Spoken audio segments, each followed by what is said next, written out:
आपके सामने अगला प्रश्न है, द्विघात बहुपद x² + 7x + 10 के शून्य ज्ञात कीजिए। हमारे सामने एक प्रश्न है कि एक द्विघात बहुपद दिया हुआ है, इसके हमें शून्य ज्ञात करना है और शून्यांकों तथा गुणांकों के बीच के संबंध की सत्यता की जांच कीजिए। संबंध की सत्यता की जांच करना है हमें, तो हमें संबंध आना चाहिए कि द्विघात बहुपद का शून्यांक और उसके गुणांक के बीच संबंध क्या होता है। ठीक है, जो कि अभी हमने संबंध पढ़ा कि गुणांक और शून्यांक के बीच संबंध क्या होता है। लेकिन सबसे पहला क्वेश्चन तो ये है कि शून्यांक ज्ञात करना है। ठीक है, शून्यांक ज्ञात करने के लिए हमने क्लास 9th में पढ़ा था गुणनखंड विधि, याद है कुछ, फैक्टराइजेशन मेथड जिसे कहते हैं हम लोग। कि अच्छा, इसी चीज़ को दूसरा ऐसा भी कह सकते हैं कि मध्य पद विविक्त कर, है ना, मध्य पद को विविक्त करके मध्य पद को टुकड़ों में करके हम लोग गुणनखंड करके निकालते थे क्या, किसी भी द्विघात बहुपद का शून्यक। किस प्रकार से निकालते थे, चलिए सबसे पहले हम लोग देखते हैं हल। आज हम लोग ये भी सीखेंगे, अगर कोई बच्चा 9th में नहीं सीखा है तो ये भी हम लोग सीखने का प्रयास करेंगे। ठीक है, सबसे पहले इसका शून्यक इसका गुणनखंड कैसे करते हैं ये सीख लीजिए। गुणनखंड करना सीख गए तो इसके बाद जो द्विघात समीकरण है वहाँ पे भी आपको बहुत सारा मदद मिलने वाला है। ठीक है, तो गुणनखंड कैसे करते हैं ये समझना है। सबसे पहले आपको पता होना चाहिए द्विघात बहुपद का व्यापक रूप क्या होता है, ax² + bx + c, यही होता है ना द्विघात बहुपद का व्यापक रूप। तो देखिए यहाँ पे जो हम लोग गुणनखंड विधि से शून्यक निकालते हैं, गुणनखंड कह सकते हैं या मध्य पद विविक्त कर विधि भी कह सकते हैं, कि मध्य पद को विविक्त करके किस प्रकार से शून्यक निकाला जाता है वो विधि है। एक चलिए देखते हैं कैसे। इसमें होता ये है कि जो मध्य वाला पद है, मध्य वाला पद कौन है भाई, bx, ये क्या है, मध्य पद, यही है ना, मध्य पद हमारा bx है। इसी पद को हम लोग दो हिस्सों में तोड़ते हैं।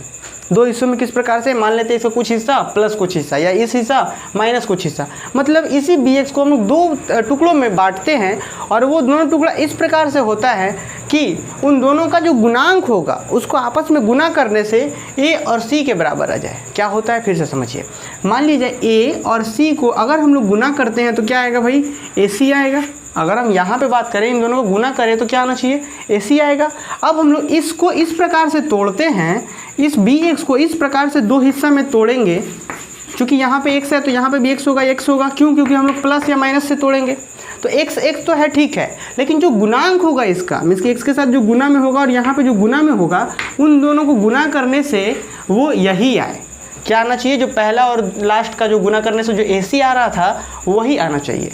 कुछ नहीं समझ में आया, चलिए हम लोग ये प्रॉब्लम करते हैं, इसके साथ हम लोग देखते हैं। देखिए x² + 7x + 10, ये सबसे पहले आप मध्य पद को विविक्त करना सीखिए। उसके बाद हम लोग इस प्रॉब्लम को भी हल करेंगे और आगे आने वाले जो भी प्रॉब्लम्स होंगे इसको बड़े ध्यान से समझना है। अगर आपको आता है तो बहुत अच्छी बात है, आपको यहाँ पे ये सीखने को मिलेगा। अगर आता है तो आपको ये सीखने को मिलेगा कि आप दूसरे को कैसे सिखा सकते हैं, और अगर नहीं आता है तो आप सीखिए।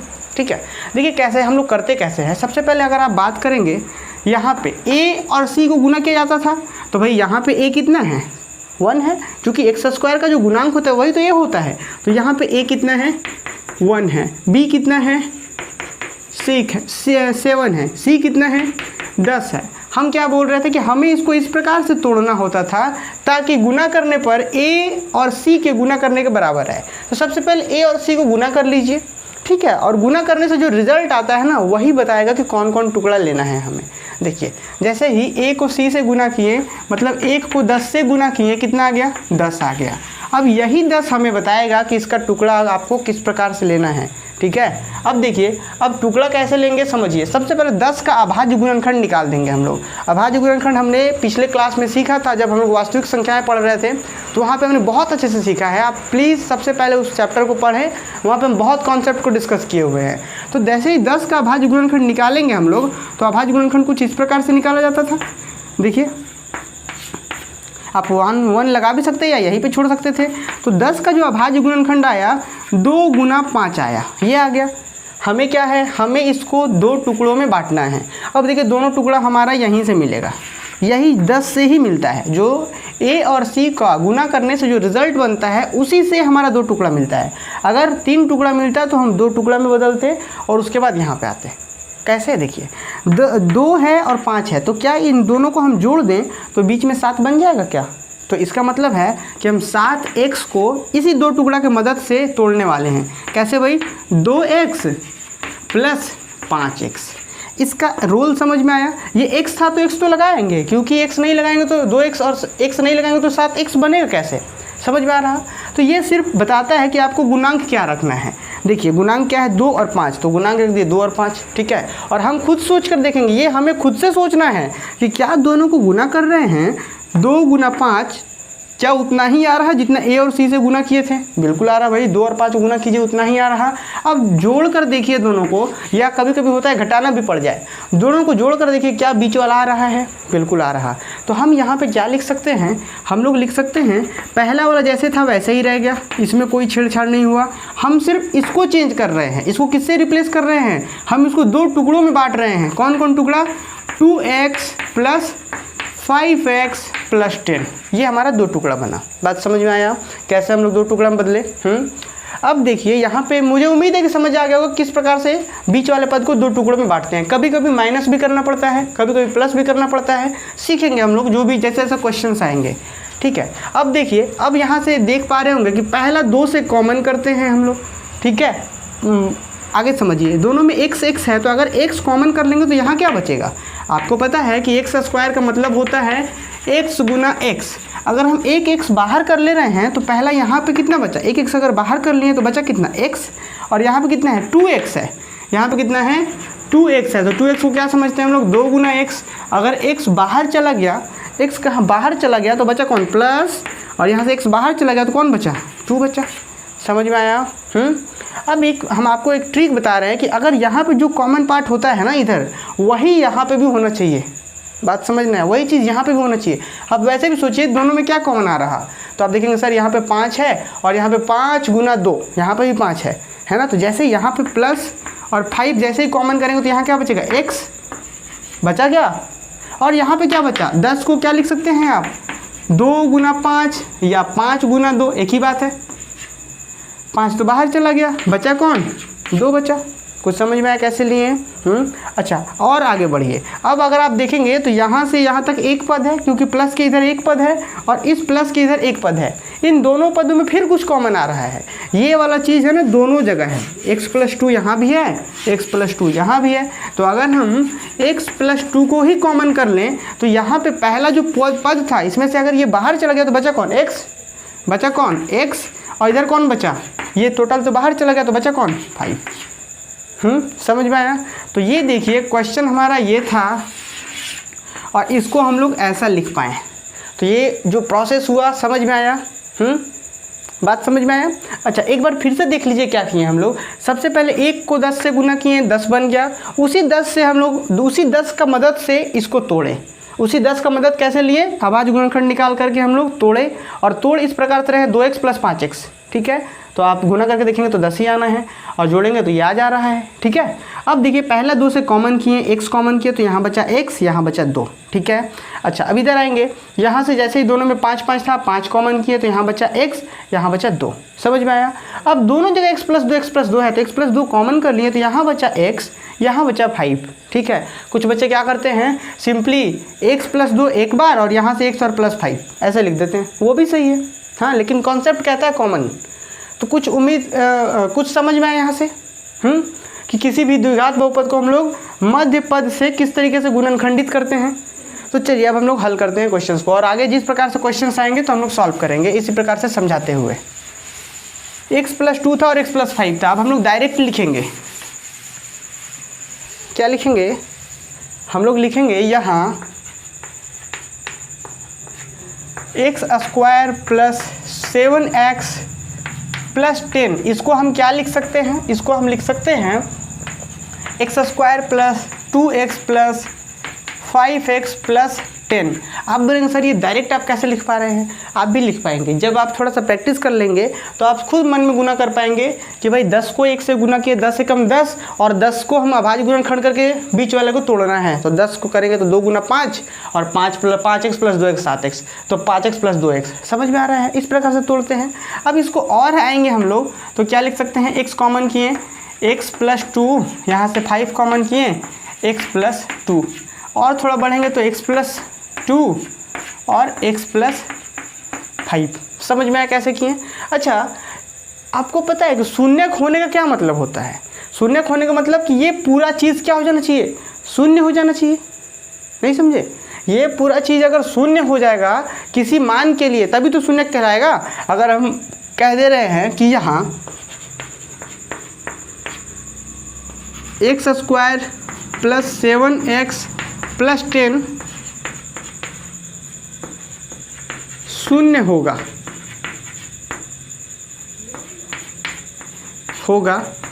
यदि शून्य होगा यदि ये जो इसका वैल्यू आया है ये शून्य हो जाए। कुछ बात समझ में आ रहा है?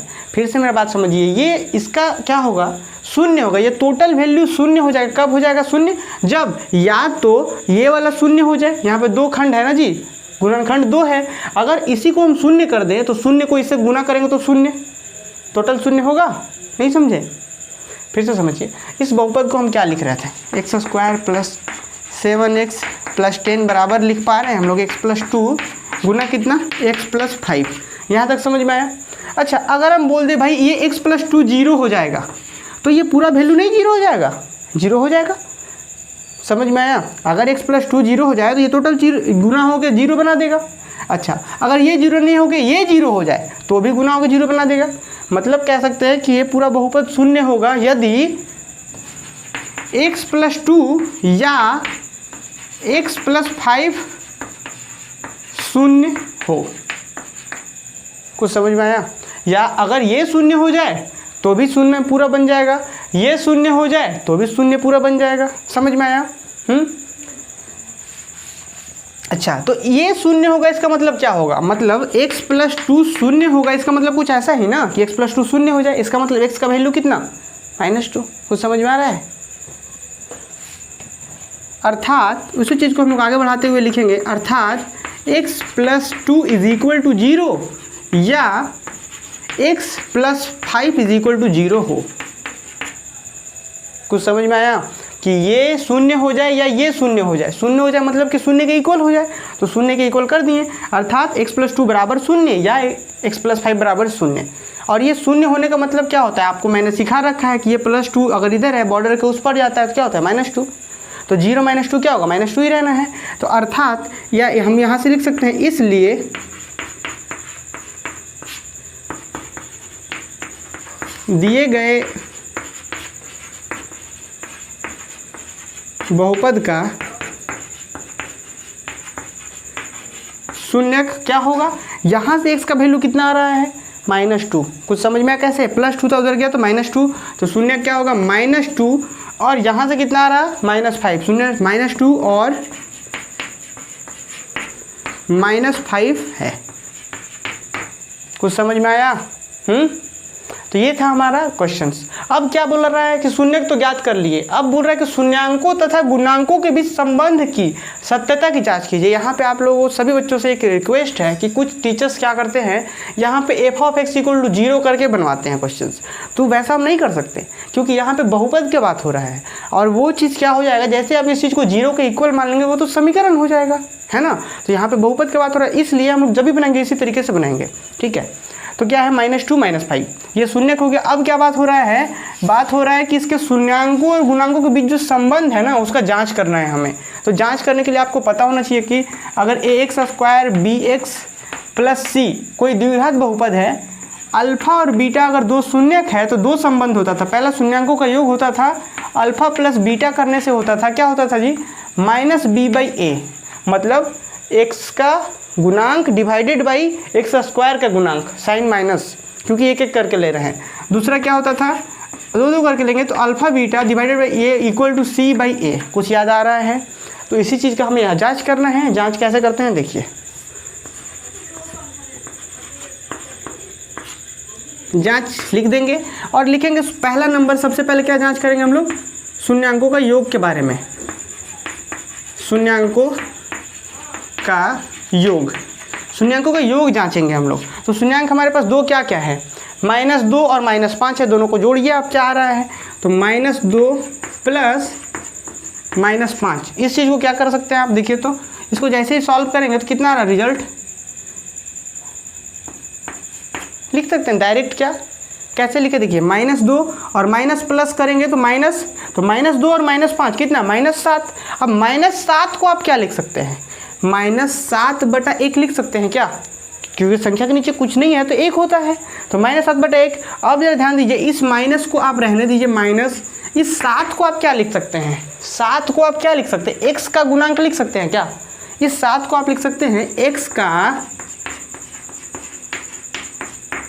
गुणांक डिवाइडेड बाई इस 1 को क्या लिख सकते हैं, एक यहाँ पे है x² का गुणांक लिख सकते हैं क्या, x² का गुणांक।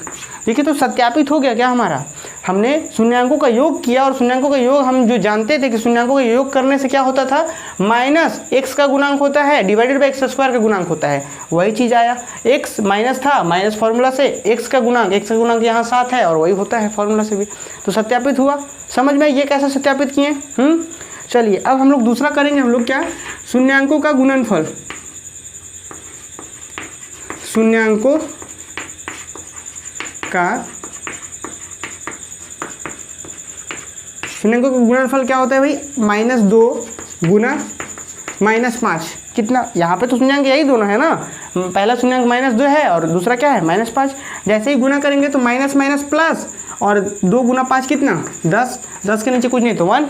समझ में आया। अब 10 को क्या लिख सकते हैं हम लोग, लिख सकते हैं क्या, x का पावर 0 का गुणांक, हमने जो फॉर्मूला पढ़ा यहाँ तो माइनस नहीं होगा ना, क्योंकि 2 करके ले रहा है तो प्लस होगा, ठीक है, x का पावर 0 का गुणांक डिवाइडेड बाई x² का गुणांक, या इसी चीज़ को हम लिख सकते हैं x का पावर 0 का गुणांक को हम लिखते हैं स्थिरांक लिखते थे या फिर अचर लिखते थे, है ना, तो हम लिख सकते हैं अचर पद, अचर डिवाइडेड बाई x² का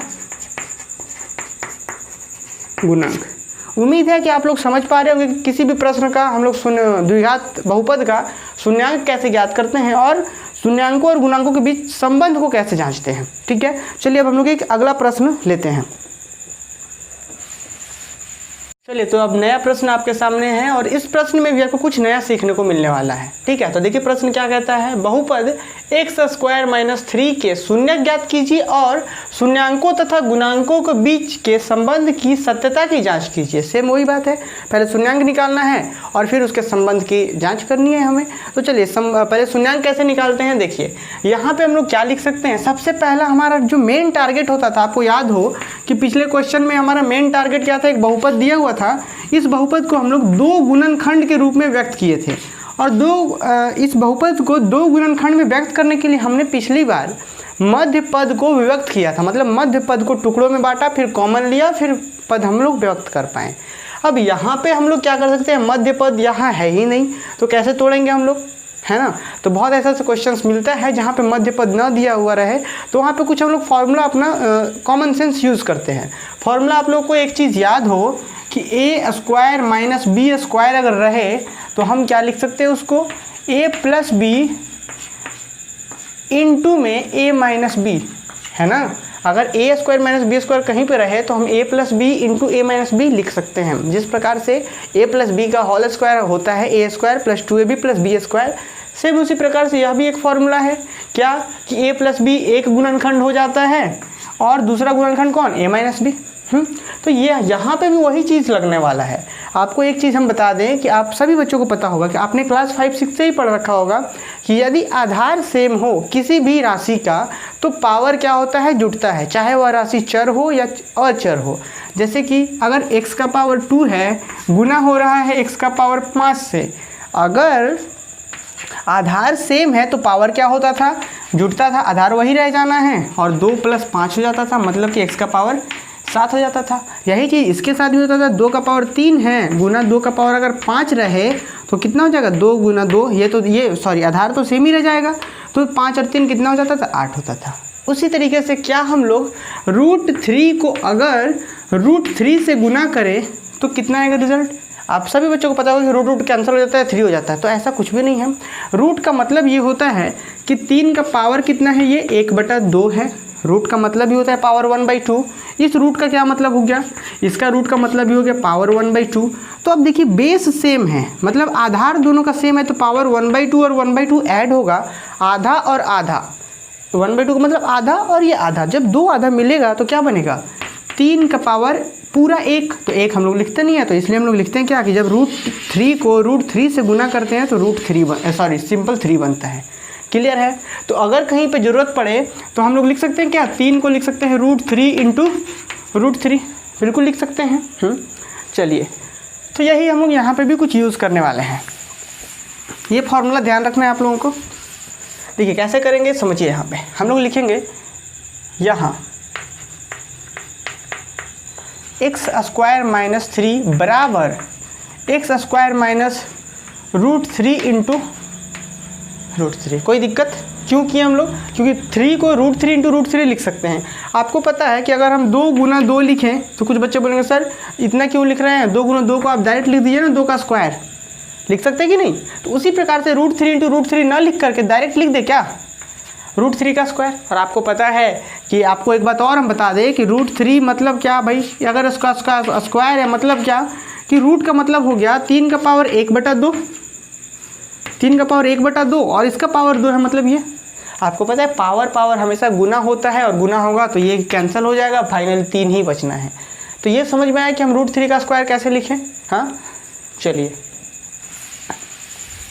देखिए, अब यहाँ पे a² - b² वाला फॉर्मूला लग गया। a की जगह पे कौन है, x है, और b की जगह पे कौन है, √3 है। तो हम फॉर्मूला जैसे ही लगाएंगे तो क्या आएगा, ये a + b, a की जगह पे x, b की जगह पे √3, a + b गुना क्या, a - b। समझ में आया, फॉर्मूला टूट गया। देखिए तो ये एक द्विघात बहुपद था और हम लोग गुणनखंड में तोड़ पाए। तो ये शून्य होगा कब, या तो जब ये शून्य हो जाए या फिर ये शून्य हो जाए। तो हम लिखेंगे x² - 3 शून्य होगा यदि x + √3 या x - √3 शून्य हो। ये शून्य हो जाए तो भी ये पूरा शून्य हो जाएगा, क्योंकि भाई देखिए यहाँ पे अगर शून्य आए तो शून्य को इससे गुना करेंगे तो पूरा शून्य, और पूरा इसके वैल्यू तो ये शून्य। कुछ समझ में आ रहा है? तो समझ में तो ये चीज़ शून्य होगा या वो शून्य होगा, इसका मतलब क्या होता है, अर्थात हम लोग क्या बात कर रहे थे, ये शून्य हो जाए। शून्य हो जाए मतलब क्या, x + √3 बराबर हो जाए शून्य के, या x - √3 बराबर हो जाए शून्य के, तब होगा। इसका मतलब क्या होता है, अगर x + ये बराबर हो जाए तो शून्य यहाँ से क्या निकल रहा है, x = -√3। इसलिए हमने पिछले प्रॉब्लम में पढ़ा था, इसलिए हम यहाँ पे डायरेक्ट बता रहे हैं। हम क्या लिखेंगे, इसलिए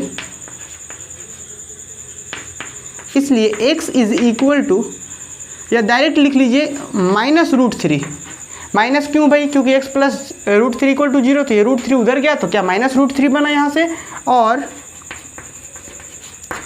यहाँ से क्या होगा, -√3 उधर जाएगा तो क्या +√3, और +√3 दिए गए बहुपद के शून्यक है।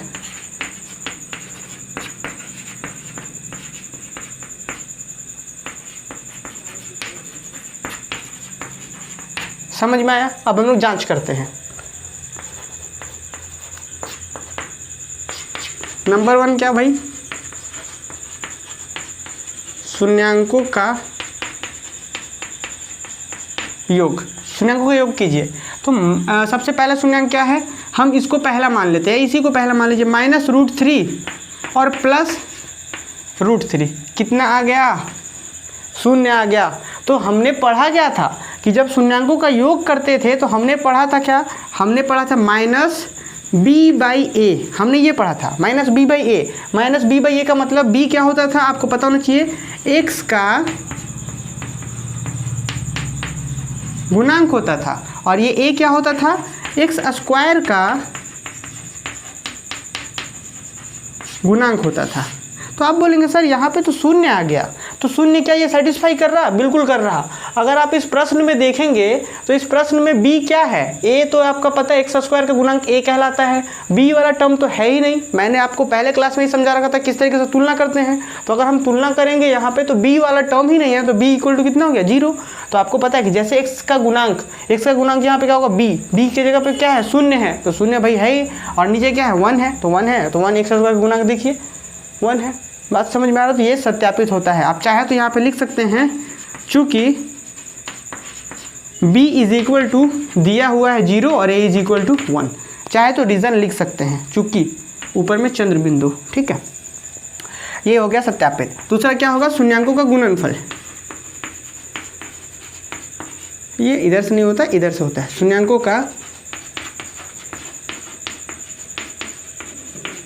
गुणनफल करेंगे तो देखिए -√3 को आपको गुना करना है किससे, √3 से। आपको पता है रूट और रूट आपस में क्या हो जाता है, मैंने आपको अभी समझाया कि रूट का मतलब पावर 1/2, पावर 1/2, तो जैसे ही गुना करेंगे तो पावर ऐड होगा तो बन जाएगा 1, लेकिन माइनस है तो फाइनली कितना बन जाएगा, -3। समझ में आया।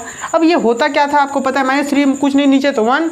अब ये होता क्या था, C/A। C क्या होता था,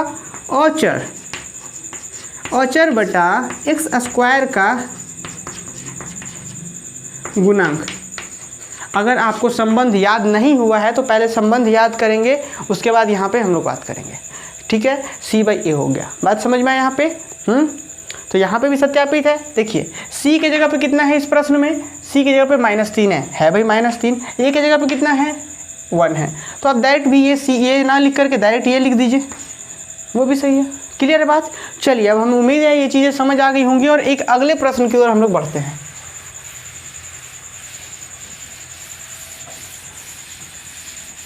तो आपके सामने एक और नया प्रश्न है और इस प्रश्न से भी आपको कुछ नया सीखने को मिलने वाला है। इस प्रश्न में आपको एक बहुत अच्छा कॉन्सेप्ट सीखने को मिलेगा जो आपको प्रश्नावली 2.2 उसमें आपको जो प्रश्न दिए गए हैं उस प्रश्नावली में उसको हल करने में आपको मदद मिलेगा।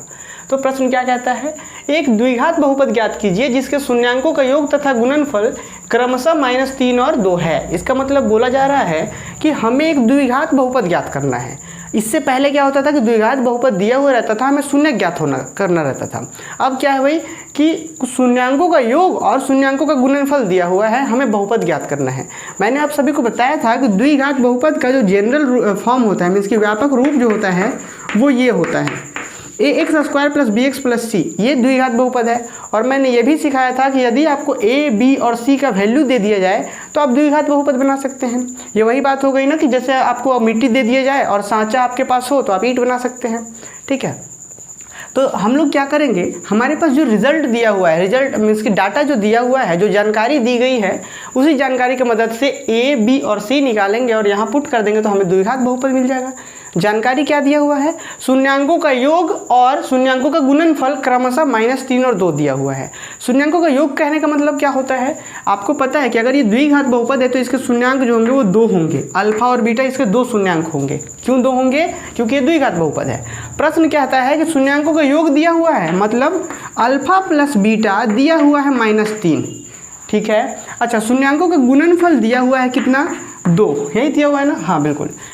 अब हम आप लोगों को पिछले क्लास में समझाया था मैंने कि शून्यांकों का योग क्या होता है और शून्यांकों का गुणनफल और इसके बीच संबंध क्या होता है। अगर आपने पिछला क्लास नहीं देखा तो आप जरूर देखें उस क्लास को, वहाँ पे मैंने बहुत ही कॉन्सेप्चुअली समझाया है कि शून्यांकों और गुणांकों के बीच क्या संबंध होता है। अगर द्विघात बहुपद की बात करें हम लोग तो क्या होता है, जब हम लोग शून्यांकों का योग करते हैं तो क्या होता था, आपको याद होना चाहिए, एक एक करके जब योग करते थे तो माइनस, उसके बाद क्या होता था x का गुणांक मतलब कि b डिवाइडेड बाई x² का गुणांक मतलब कि a, ये होता था, है ना। अच्छा, अब बात को समझेंगे कि शून्यांकों का जब गुणनफल करते थे मतलब 2-2 करके तो यहाँ पे प्लस होगा, ठीक है। अच्छा, उसके बाद क्या होगा, c/a, कुछ याद आ रहा है, c/a, ठीक है। अब देखिए तो अल्फा + बीटा दिया था -3 होता है b/a, ये दिया है 2 होता है c/a। आप एक चीज़ कर सकते हैं क्या, -3 के नीचे कुछ नहीं है तो 1 है, 2 के नीचे कुछ नहीं है तो 1 है। अगर आप यहाँ से तुलना करेंगे तो a = यहाँ पे कितना 1, यहाँ पे a = कितना 1, तो मतलब a = हमें मिल गया कितना 1।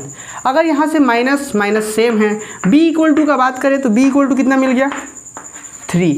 अब c = बात करें तो c = कितना मिल गया 2। तो a और b और c का वैल्यू जैसे ही मिल गया और सिंपली हम क्या कर लेंगे, यहाँ पुट कर लेंगे तो आंसर कितना आ जाएगा, 2x² प्लस b कितना है भाई 3x प्लस c कितना है 1 को 1 ही। तो ये हमारा द्विघात बहुपद हो गया जो इस प्रश्न में कह रहा था। पर समस्या कहाँ होता है, समझिए, समस्या यहाँ पे होता है कभी कभी क्या बोल देगा कि शून्यांकों का योग 3/2 दे दिया है। और गुणनफल सिर्फ 2 दिया है। तो दिक्कत वहाँ हो जाता है कि एक जगह a आ रहा है 2, एक जगह a आ रहा है 1। तो इस स्थिति में क्या करते हैं हम लोग, सेम करते हैं कि दोनों जगह सेम आ जाए। सेम कैसे आएगा, आप यहाँ पे ऊपर नीचे दोनों 2 से मल्टीप्लाई कर दिए। आपको पता है कि किसी भी भिन्न में ऊपर नीचे अगर सेम ही अंक से गुना किया जाए तो कोई फर्क नहीं पड़ता। तो हम कर सकते हैं 2 2। अब देखेंगे थोड़ी देर में तो ऊपर तो 4 बन गया और नीचे कितना बन गया 2। तो अब यहाँ से भी अगर तुलना करेंगे तो यहाँ भी a = 2 आ गया और यहाँ a = 2 पहले से था। तो इस तरीके से करते हैं जब इक्वल्स नहीं रहता तब। लेकिन इस प्रश्न में क्या है, इक्वल्स है, तो यहाँ कोई दिक्कत नहीं है। तो हम लोग क्या करेंगे, देखिए बहुत अच्छे से क्या लिखेंगे। सबसे पहले माना कि द्विघात बहुपद ax² + bx + c है जहाँ a ≠ = 0 है। ये a ≠ = 0 इसलिए हमने लिखा क्योंकि अगर a 0 हो जाएगा तो ये बहुपद द्विघात रहेगा ही नहीं, ठीक है। तथा अल्फा और बीटा इसके 2 शून्यक है। हमने मान लिया कोई बहुपद ये है और अल्फा बीटा इसके 2 शून्यक है। तो प्रश्न के अनुसार क्या कह रहा, तो देखिए यहाँ लिखेंगे क्या हम लोग, प्रश्नानुसार कह रहा है अल्फा + बीटा = -3। -3 दिया हुआ है शून्यंकों का योग, तो -3 को आप -3/1 लिख सकते हैं। होता क्या है भाई, होता है -x का गुणांक, या फिर आप सिंपली इसको लिख सकते हैं x का गुणांक कौन होता है व्यापक रूप में b डिवाइडेड बाय कौन, x² का गुणांक मतलब क्या a। समझ में आया। अच्छा, अब इसी के बाद एक और हम लोग कर लेंगे, अल्फा × बीटा = कितना 2 दिया हुआ है, 2 के नीचे कुछ नहीं तो 1 है। अब यहाँ से करते हैं तो आपको पता है कि शून्यंकों का गुणनफल क्या होता है c/a। इसके बाद हम लोग करेंगे क्या, नीचे लिखेंगे तुलना करने पर, ये जरूर लिखेंगे आप लोग, तुलना करने पर a का वैल्यू कितना मिला। ध्यान रखना है क्या यहाँ पे कि a यहाँ से भी मिल रहा है और a यहाँ से भी मिल रहा है, दोनों जगह से a सेम मिलना चाहिए तभी। और अगर सेम नहीं मिलेगा तो ऊपर नीचे गुना करके हम लोग सेम करते हैं। तो यहाँ से a यहाँ 1, यहाँ से भी 1, तो a = हम लोग 1 लिख सकते हैं। अब b = क्या है भाई, देखिए माइनस यहाँ भी है माइनस यहाँ भी है, माइनस को हटा देना है। b = कितना मिल गया, b = 3 मिल गया, b = 3। c = कितना मिल गया, देखिए c = 2 मिल गया, तो c = 2। अतः द्विघात बहुपद क्या हो गया हमारा, a के जगह पे कितना 1, तो 1x² मतलब सिर्फ x², फिर b की जगह पे कितना 3, तो 3x, फिर c की जगह पे कितना 2, c की जगह पे 2। तो ये हो गया हमारा आंसर। उम्मीद है आप सभी को समझ आया होगा। तो आंसर क्या है, x² + 3x + 2, x² + 3x + 2। चलिए अब हम लोग एक प्रश्न आपके लिए छोड़कर जाते हैं यहाँ पे। और प्रश्न क्या है, प्रश्न है उदाहरण का है कि जांच कीजिए कि त्रिघात बहुपद, जांच कीजिए कि त्रिघात बहुपद, और बहुपद क्या दिया हुआ है, त्रिघात बहुपद px = 3x क्यूब, क्योंकि त्रिघात है तो क्यूब होगा, -5x² -11x - 3 ये दिया हुआ है। और आपको जांच क्या करना है, ये बहुपद दिया हुआ है, आपको जांच करना है। जांच कीजिए कि त्रिघात बहुपद px = 3x cube -5x² -11x के -11x - 3 के शून्यक 3 -1 और -1/3 है। 3 -1 और -1/3 देख लेते हैं क्या, 3 -1 और -1/3 हैं। तो आपने एक चीज़ पढ़ा था क्या, हम बार बार एक एग्जांपल्स का डिस्कस कर रहे थे, f(x) = 2x - 8। कुछ याद आ रहा है, ये तो याद हो गया होगा एग्जांपल्स।